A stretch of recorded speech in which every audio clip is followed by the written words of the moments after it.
Hey there, I'm Sheila, and I guess you could say I'm living the suburban dream. I've been married to my amazing husband, Chris, for 4 years now, and it's been quite an adventure. We met in college, both studying business, and there was just something about his smile and easygoing personality that drew me in. From the beginning, we were inseparable, staying up late to study, laughing at inside jokes, and planning our future together. Fast forward a few years and we got married, promising to stick by each other through thick and thin. The whole for better or worse thing seemed easy at the time, but little did I know our journey was about to take a challenging turn, thanks to my mother-in-law. Chris and his mom Martha have always been super close, which sometimes felt a bit much to me. Martha raised him almost entirely on her own after her divorce, and it seemed like she was determined to keep him under her wing, even after he moved out. I heard stories about how she used to match outfits with him and always stayed close while he played with his friends. Martha had this habit of planning Chris' life down to the minute, almost like she was the one in charge. Even when he went off to college, her clinginess didn't stop. She'd call him several times a day to check on his schedule and even visited him twice a week. This really affected Chris. He's a great guy, but you could tell he felt the pressure of meeting her expectations. When Chris introduced me to Martha for the first time at dinner, I could feel her sizing me up, analyzing every detail. "Sheila, it's so lovely to finally meet you. Chris talks about you all the time," she said. "Thank you, Martha, it's great to meet you too," I replied. "Oh, I'm sure it is. Chris has a way of surprising us with his choices," she added, with a hint of something I couldn't quite place. Then she asked what I do for a living, and when I told her I work in marketing, she wasn't all that interested. Instead, she started talking about Chris's ex-girlfriends, like Lily, an artsy girl who was always lost in her own world, and another girl who was a musical talent, but too free-spirited for Martha's taste. "Mom, you're embarrassing me," Chris said, trying to change the subject. "No matter who comes into Chris' life, I'll always be the first woman he loves," Martha said with a smile.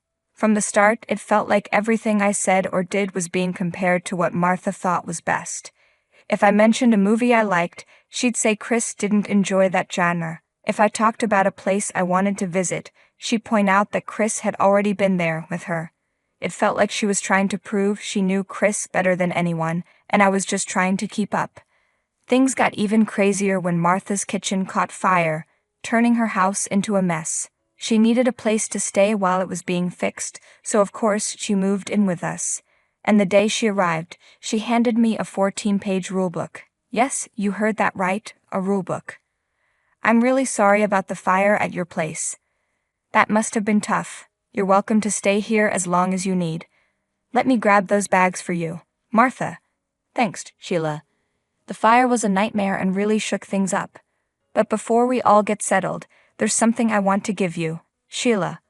"Oh, all right. What is it?" "Martha. It's my little creation, a guide to keeping peace around the house." "Sheila, a guide? Okay, that's interesting." "Martha, you got it.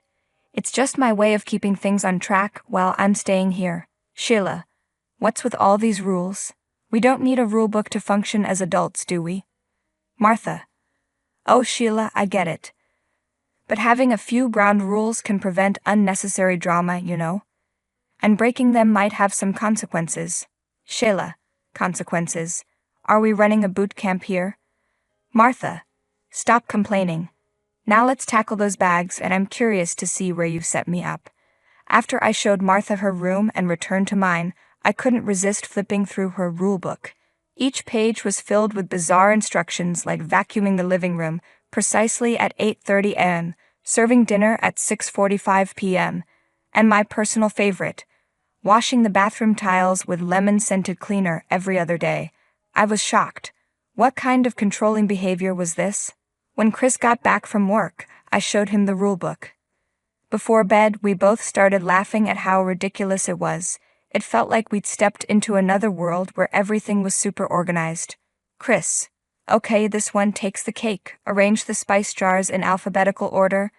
I guess our spices are getting a degree in linguistics." "Sheila. And don't forget Gourmet Tuesdays, where I apparently have to whip up a 5-course meal from scratch. That's one way to turn our kitchen into a Michelin star restaurant." "Chris. You know, honey, my mom means well, but she needs to realize that I'm grown up now. This is our house, not hers. We have our own way of doing things. Sheila, you're right. So promise me you won't take this rulebook too seriously. It's just her way of showing she cares, even if it's a bit eccentric. Chris, deal. No alphabetized spices or gourmet extravaganzas in our future, I promise. The next morning, I woke up to find Chris already dressed and ready for work. He kissed me goodbye, and I noticed Martha's rulebook still sitting on my bedside table. It was around 8 a.m., and according to the book, I was supposed to vacuum the living room by 8:30 am. Yeah, right. I took a shower, got dressed, grabbed a granola bar, and left for work before Martha could catch me.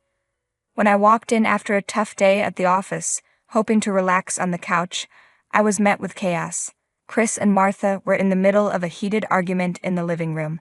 Martha was clearly upset. Martha, Chris, I'm really struggling to understand why Sheila can't seem to respect the rules I've set in this house. Did you notice she just left for work this morning without doing any of the chores? Chris, Mom, we've talked about this. The house is turning into chaos, and it's all about maintaining order, right? But I've grown out of those rules. Martha, rules are how I raised you, and they're still important. You think you know him better, Sheila? Because I distinctly remember him asking for pancakes every Sunday morning when he was a kid. Sheila, Martha, seriously? Who do you think you are? This is our house. Martha, this is my son's house, and it belongs to me as much as it belongs to you. Sheila, excuse me, Chris? Chris, Mom, I need to come clean. This is Sheila's house. She owns it. Martha, what? How is that possible? Sheila, Martha. When Chris and I got married, my parents gifted me this house as a first anniversary present. It's under my name. Martha, Chris, you never told me that. Chris, I didn't want to complicate things, Mom. I let you believe the house was mine, and I'm really sorry, Mom. After Chris stormed off dramatically, I was left standing there, completely dumbfounded by what he'd just revealed. My mind was racing, trying to understand why he'd lie about something as big as our house. Chris had never lied to me before. He'd always been the sweetest, most genuine guy. I took a deep breath and headed to our bedroom, gently pushing the door open.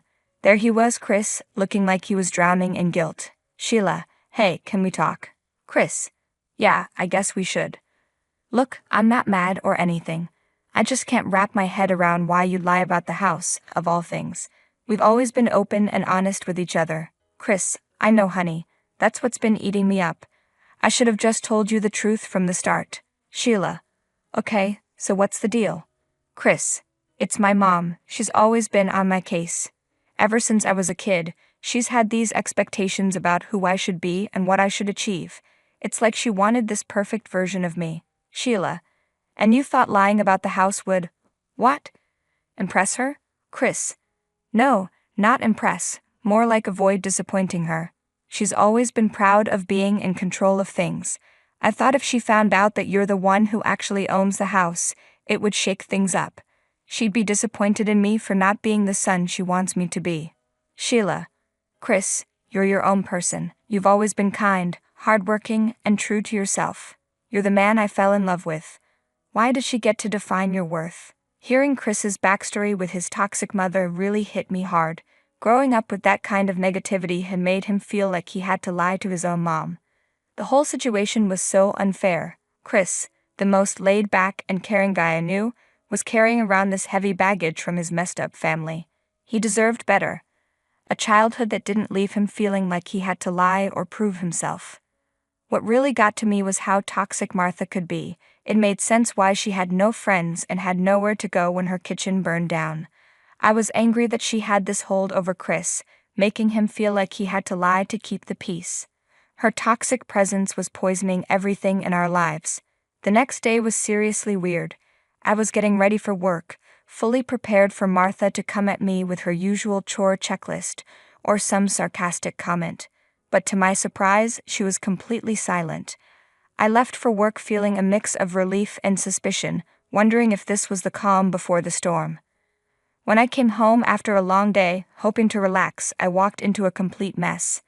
The furniture was moved around, and the vases and plant pots from my beloved indoor garden were nowhere to be seen. Sheila, Martha, what have you done? Martha. Oh, Sheila, I just thought the room needed a bit of a change. Sheila, change? Martha, this is our home.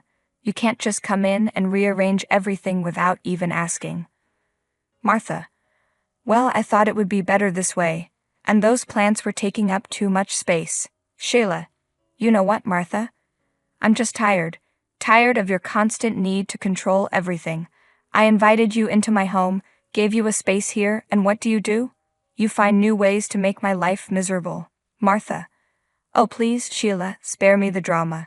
You're overreacting. They were just plants. When I stepped into my bedroom, I was shocked. My bed was against a new wall. The photo frames on the dresser were cramped, and my desk was in a spot that made no sense. I couldn't believe Martha thought she had the right to rearrange everything. I stormed into Martha's room, my frustration reaching a boiling point. Enough was enough. Sheila, Martha, seriously, what were you thinking? You had no right to go into my bedroom and rearrange things without asking. Martha, you're blowing this way out of proportion. Sheila. Martha, we need to talk. I've been trying to stay calm, but I can't hold back anymore. You've been treating me like some sort of intruder in my own home, and it's not okay. I get that you have your rules and your idea of how things should be, but being a mom doesn't give you a free pass to mess with our lives. Martha. Whoa, where's all this coming from? Sheila. It's been building up for months. Your critiques, your eye rolls, you act like you're the guru of life, especially when it comes to Chris. But guess what? Your way isn't the only way. Believe it or not, I've been guiding him too since his dad left, and I give you props for that. But that doesn't mean you're the boss of our lives. I've seen how your need for control is stressing Chris out. He's walking around like he's carrying a ton of bricks on his shoulders, worried that he's not living up to your expectations. I'm starting to see things clearly now. I notice when Chris hesitates to speak his mind around you, and I hear it when he tries to keep you happy no matter what. Chris is a grown man, and I'm not letting you control him anymore. You've just brought trouble on yourself, Sheila, by questioning me as a parent. You'll see soon. After that showdown with Martha, I was emotionally drained and completely exhausted. I told Chris everything that happened later that night, and I found comfort in his arms. He was like my shield against the emotional storm. He apologized to me and told me that his mom wasn't going to stay with us permanently and that she would be gone soon. Chris' "she'll be gone soon" comment started to make sense, so I didn't let it bother me much. But the next morning, while I was getting ready for work, Martha came up to me out of nowhere and apologized. She said she tried to relax and not interfere. Surprisingly, she stuck to it. Things were going pretty smoothly for a while. Martha seemed determined to be helpful, pitching in with chores and being all nice and cooperative. She even made dinner for Chris and me, and we actually sat down like a normal family to eat. It felt weird, but honestly, it was kind of nice. For a moment, Chris and I started thinking maybe she was turning a corner. But then, in about a week, everything took an unexpected turn. I came home one day after work, and Martha greeted me, asked how my day was, and handed me some homemade protein bars. It seemed like a nice gesture, so I took one and had a bite. I ended up eating the whole thing, but soon after I felt a weird lump in my throat, and my skin broke out in rashes. Panic set in. Did Martha put peanuts in these? I called out for her. You know I'm allergic to peanuts. What did you put in those bars, Martha? Oh my gosh, Sheila, I forgot about your allergy. I didn't mean to, I swear. Seriously, Martha. I could die. I rushed to my room to get my EpiPen, and Martha followed me. Where did I put that EpiPen? I need it now. Looking for something, Sheila? My EpiPen. You rearranged this room. Where did you put it? This isn't a game, Martha. My EpiPen is a matter of life and death. Well, we'll just have to find it, won't we? I could feel my body shutting down, like I was running on empty. My vision got blurry, and a sense of doom settled in. I knew things were seriously messed up. As I was trying not to black out, I heard Chris's voice cutting through the haze. He was on the phone, talking like his life depended on it. An ambulance arrived and the paramedics quickly got to work stabilizing me. The ride to the hospital was a blur, with sirens and beeping sounds all around. It felt like I was drifting in and out of a strange dream until I finally closed my eyes. When I woke up in the hospital, Chris was there, looking worn out but relieved. I was done with Martha's manipulation, her toxicity, and her complete disregard for anyone's well-being except her own. As soon as I was discharged, I had a serious heart-to-heart with Chris. He knew it was time to take a stand too. He had seen firsthand the damage his mother's actions could cause, and he was ready to set things right. A couple of days after I was discharged from the hospital, Chris and I went home. "Mom, we need to talk." "I don't know what Sheila told you, but it was all a mistake. Cut it out. You know what, Mom? I used to think I had a mother, someone who cared, someone who wanted the best for her family. But I was dead wrong. I didn't realize I had a monster for a mom, someone who's willing to manipulate just to satisfy her own twisted need for control." "Chris, no honey. I need to get this out, Mom. You've torn this family apart with your toxic behavior. You've taken every opportunity to belittle and demean Sheila, someone who's done nothing but support and care for all of us. And what did she get in return? Neglect and her allergies triggered because you forgot? It's sickening. You nearly killed Sheila. Let that sink in. You almost killed your son's wife. Didn't you even think about me once? Chris, please, I never meant for things to go this far. I know I've made mistakes, and I'm so sorry for what happened to Sheila." "Mom, listen carefully. You have two choices. You can leave on your own terms, or I'll make sure you're out of here. You can stay in a motel or wherever you want, but you're not staying here. This is where it ends, Mom. Our relationship, whatever was left of it, ends right here. I don't have a mother anymore, not in the way that matters." Honestly, I couldn't help but feel a twisted sense of satisfaction when Chris showed his mom the door. She loved him so much that it must have hurt like crazy to be rejected by her own son. But she deserved it after the protein bar situation. We've lost touch with Martha completely. No calls, no texts, no sign of where she went. It's like she vanished into thin air. And as much as I hoped she would grow and find her way, I can't help but wonder where she ended up.